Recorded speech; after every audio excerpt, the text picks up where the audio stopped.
Good morning everyone, welcome to my mini blog. আশা কৰোঁ আপোনালোক সকলে ভালে আছে। আজি ৰাতিপুৱা উঠি আহি টপৰ লগত বহি আহিছোঁ। ভেলেণ্টাইন উইক চলি আছে যিহেতু তাইক আই লাভ ইউ কৈ দিলোঁ। I love you too.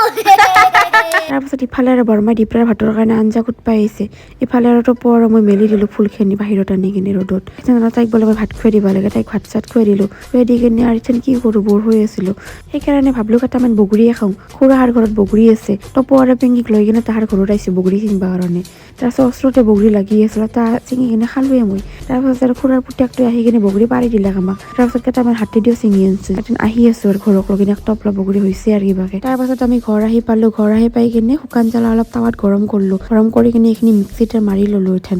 তাৰপাছত শুকান জ্বালাৰ গুড়াখিনি হ'ল। ইফালে আৰু মই প্লেটত নিমখ আৰু জ্বালাৰ গুড়া মিক্স কৰি থৈ দিছোঁ, পেকেট জ্বালাৰ গুড়া। এঠান আৰু মিক্সিত মাৰাখিনি একেলগে মিক্স কৰি দিলোঁ।